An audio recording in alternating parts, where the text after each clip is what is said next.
Ito yung harap ng hotel namin. Yan, tapos papasok doon ganun.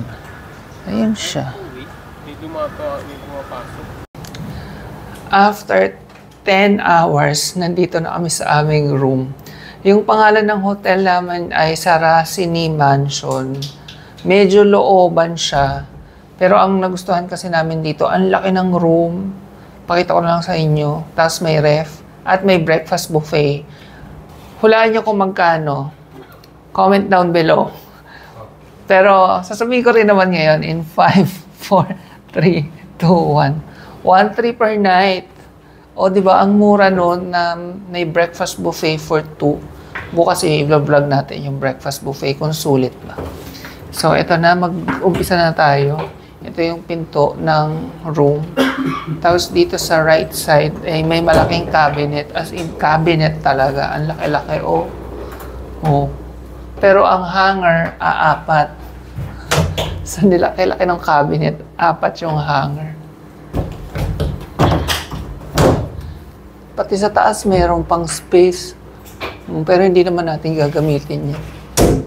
Then sa left side natin, andito na yung bathroom.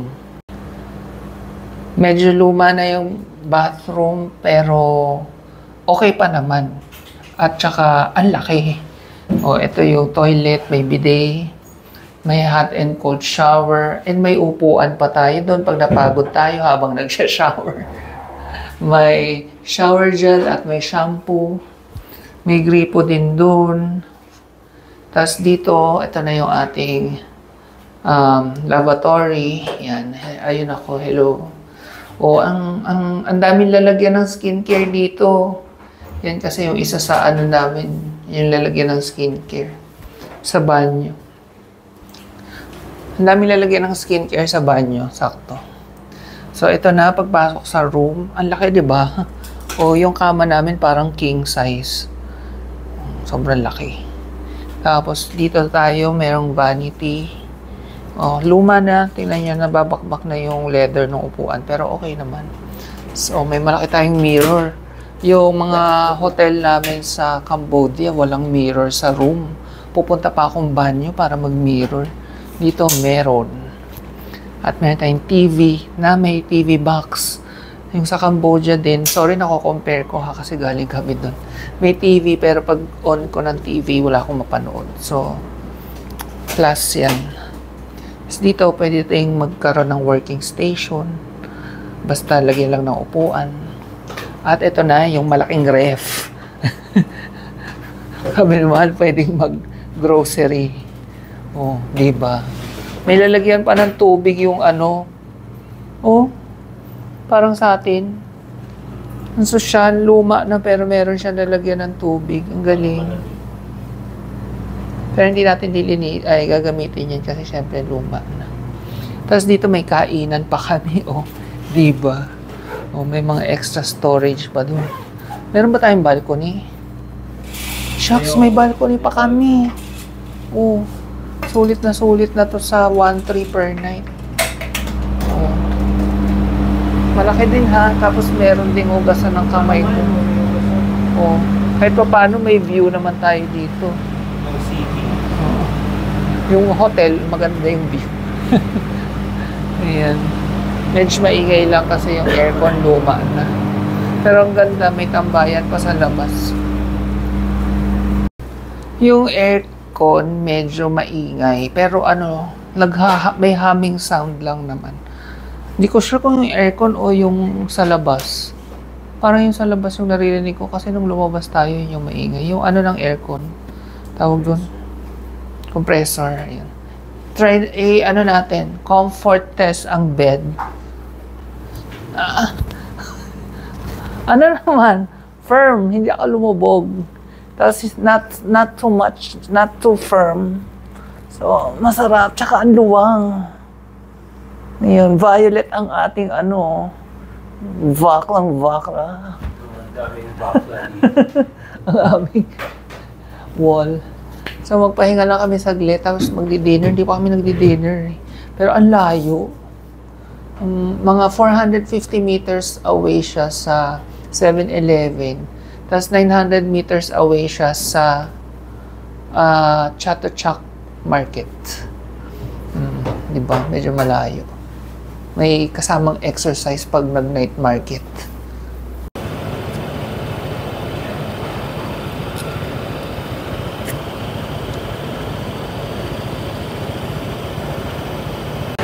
Naghahanap kami ng laundry shop. May nakita kami na self-service. Mas mura. Yung 10 kilograms, 40 baht lang, mga 66 pesos. Tapos open siya 24 hours. And pwede ka magkape, oh. May kape sila na vendo. Ang cute. Tapos Laundry yun. Drying to. Yung nakikita nyo yan, train station, malapit din sa hotel namin. So kami pupunta na sa night market. Ang mura ng laundry. Yung wash, 10 kilo, 66 pesos. Yung dry, 14 kilo, 66 pesos. Pag kinonvert yung 40 baht.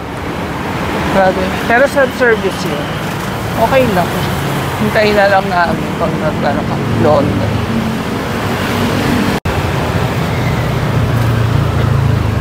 Kaya itsura ng Bangkok sa gabi. Kami tatawid, andun sa kabila yung night market. Bukas ba? Hindi ko alam kung ito yung main entrance ng Chatuchak Night Market. Malamang hindi. Kasi parang sarado yung mga stores. Ha?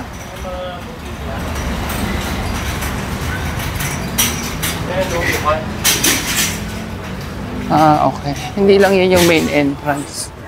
Pero ayan, bukas naman dito. Good. Nakaka-overwhelmed. Hindi ko lang alam kung nasa yung maraming food. Ayun, parang may mga food na din. Halo-halo may mga damit. May mga kainan. Sa kabila tayo, keep left. Yan, may nakikita akong shawarma.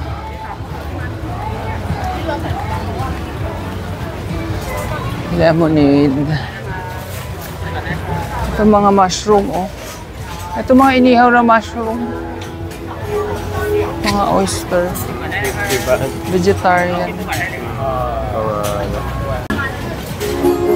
Pwedeng tikman. Titikman ni Mahal.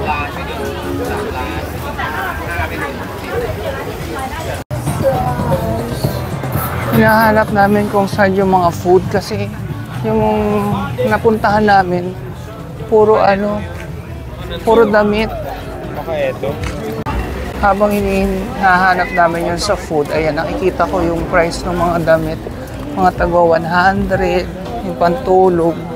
So yung 100, mga 165 yun. Ayan, mga tagwa 100 nga yung damit. Ito may 90. Yung polo, 200. Daming mentol. Ha? Ay, oo. Yung mga inhaler. Mag-hoard kami niyan, mga poison. Ayan. Dami.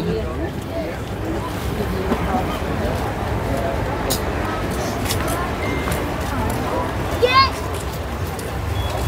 Ito nga. Yung damit, Ref mat. 200. Mga ref mat. Medyo mahal din yung damit, ha? Ayun, may tago 100. Ang cute naman ito. Yan, ang cute. Feeling ko, hindi dito yung murang bilihan ng damit. Baka mahal dito kasi maraming turista dito. For sure, hindi dito namimili yung mga nagpapasabay. Kailangan ko munang mag-research sa ibang vloggers kung saan sila nagsha-shopping para mas makamura tayo. So far, ang mamahal ng damit eh. Pinakamura 100.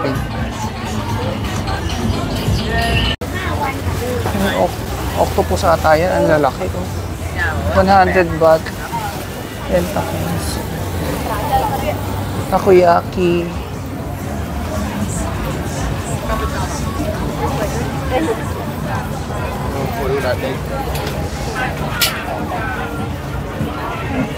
Mga karne.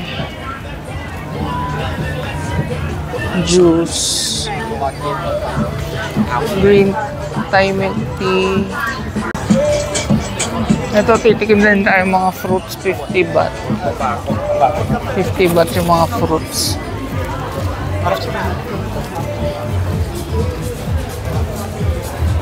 Mga cake. 20 baht na yung donut.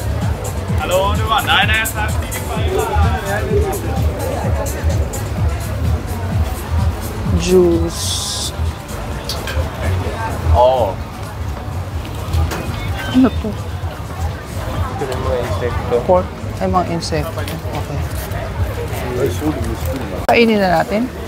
Sa bahay ba natin kayo? Ay, saan tayo makain? Pad Thai, 60 baht. Sa bahay ba natin kayo? Charo? Fishball only. 40 or 60 baht. 40 40. 40 baht fishball. Ang cute, dami. Thank you. May kasama kayang gulay. Sana meron. Oh, kuha sila. Ang laki. Ang dami-dami. Oh, 40 baht lang yan. So, 66 pesos. Mga May ganun. gulay ka pa. Yan, gulay ko sa Sakto lang. Wait lang. Tikman natin yung fishball na napakarami. Hindi nga kami nabigyan agad ng plastic para napuno namin ng gulay. Ang mukha lang siya malaki. Pero ano siya sa loob? Empty. Halos walang laman. Ang sarap ng sauce.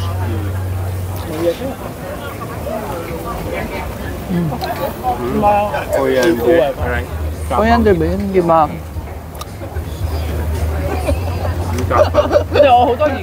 Tawag dito? Cucumber. 唔係，一定唔係。 Order din kami pad thai.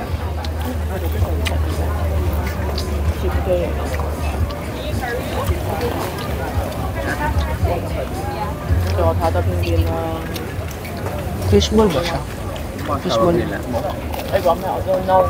Mahap. Yung sauce niya, medyo maanghang. Hindi naman sauce. Oh. Medyo sweet na. Akala ko kuya. Akala ko may nagsabing kuya sa likod ko, kaya lumingon ako. Ah.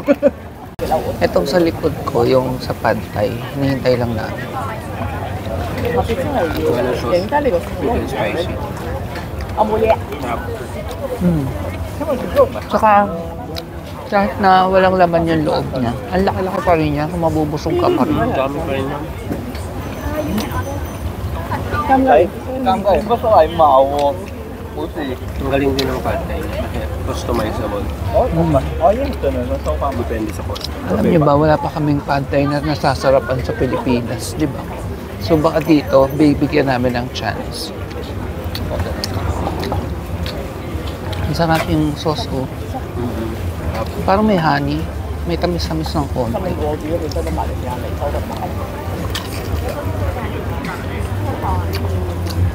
Ito na yung ating pad thai na vegetarian. Tofu. Actually, pescatarian kasi may shrimp. Yan. May kasama siya sugar. Saka ano? Parang anghang. Ayan, bumili si man ng Thai milk tea, 60 baht. So, i-times 1.65 yun na lang yan. Nalagay ko na lang sa screen. Oh, ikaw na magtimpla, may kasamang parang sugar saka pampaanghang. Oo, asukal. So, tikman natin yung Thai milk tea. Pero actually, yung binibili ko rin naman sa Pilipinas, legit, kasi galing din dito yun. Ito din yun.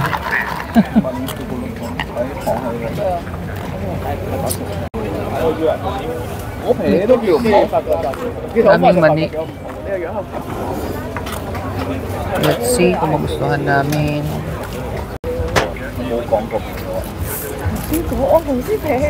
Mukhang masarap. Mukhang masarap.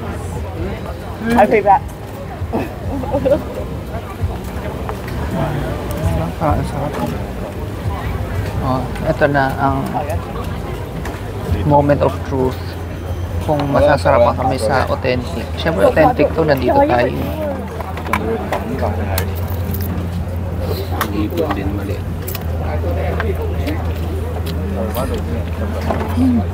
Masarap naman. Alam niyo kung ba't hindi namin napugustuhan sa Pilipinas? Sobrang asim. Dito parang hindi masyado. Parang sakto lang yung asim niya.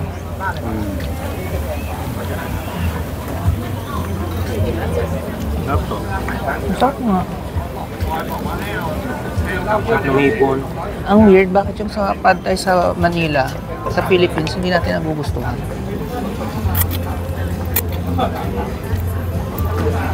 Mas mahilig pa kami sa fried rice kaysa sa pad thai. Pero ito gusto ko. Sakto. Baka naman yung nabibilhan lang namin. Yung luto sadyang hindi masarap. Pa-comment down below kung may alam ko yung pad thai na masarap sa Sarap tong una namin natikman. Laguna or sa Maynila.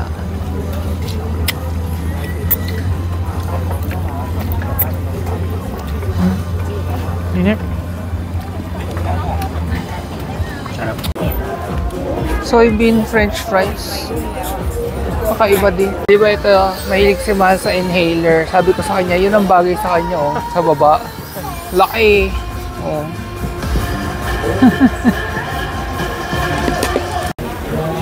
Napansin lang namin, mas marami pala yung damitan kaysa dun sa food. Hindi namin alam kung dahil Friday pa lang, baka daw bukas Sabado mas marami. Kasi weekend market po. Oh. May tester yung mga inhaler. Ayan ang presyo, 40. Ito sa baba, 35. Gusto ko tong blue. Ito yung sikat eh. Oh, yan yung sikat sa atin, 40. Since madali kami mabusog, magde-dessert na kami. Okay na kami dun sa kinain namin. Mag-ano na lang kami, mango sticky rice. Tapos parang gusto ko pa ng isang drinks kasi uhaw na uhaw ako. Yung shawarma din, chicken, beef. Mga drink. Parang gusto ko niyan. 50 ba? 50 lang. Sige, mamaya. Smoothie.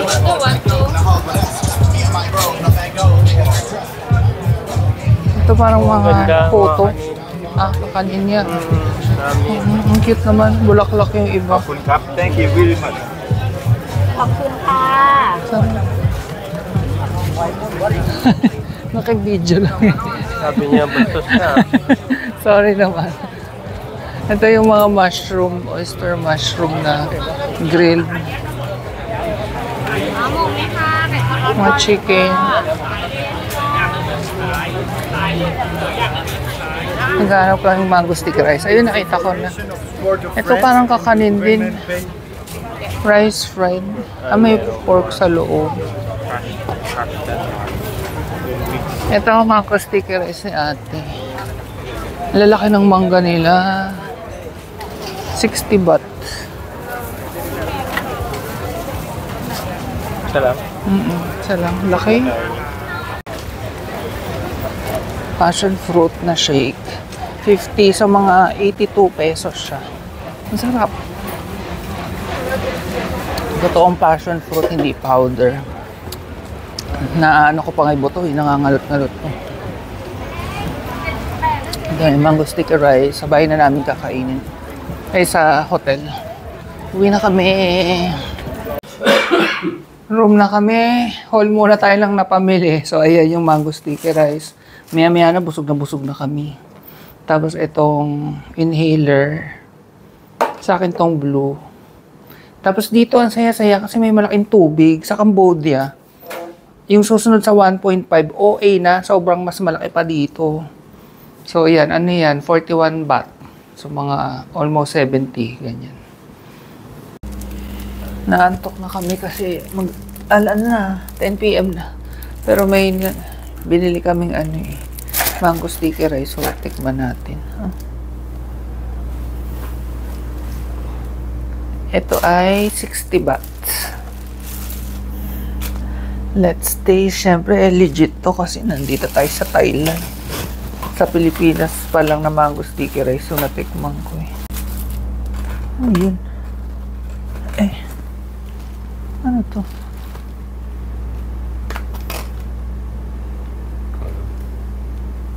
Kamay mo nakikita. Dito ako. Dito ako dapat.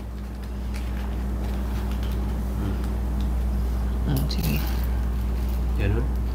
Oo. Ano siya? Hindi namin alam. Sorry naman. Para siyang bean. Ignorante kami. Matigas. Parang pop beans na parang beans na pinirito. Sarap pa. Sarap. Tapos, Walang ganun sa Pilipinas, kung ano man yun. Ito ang gata. bubos ko lang. Yan. Sige. Pati sa mangga. Oo. Yan. Tikman ko muna yung mangga kasi sa mga vlogs, ang sarap daw ng mangga dito. Sige nga, mas masarap sa mangga natin. Pwede, may ilalaban, pero may masarap din tayong mangga. Ayan na. Half yung rice. May konting alat-alat siya, no? Yung timpla. Hindi puro tamis. Ganun naman yan. Tapos, yung malutong na dilaw, ang sarap niya. Hindi ko alam kung ano yun. Sarap, sulit sa 60. Yung mangga may asim-asim konti para alis umay. 100 to. Sarap. 60 ba? 100 pesos daw pag kinonvert. Sarap talaga nitong dilaw kung ano man to. Yung malutong. Ano mangga, in fairness? Medyo kulang lang ako sa rice. Ang dami ng mangga. Ayan, maglo-load na tayo ng ating mga laundry. Saksak ko na lang ang saksak.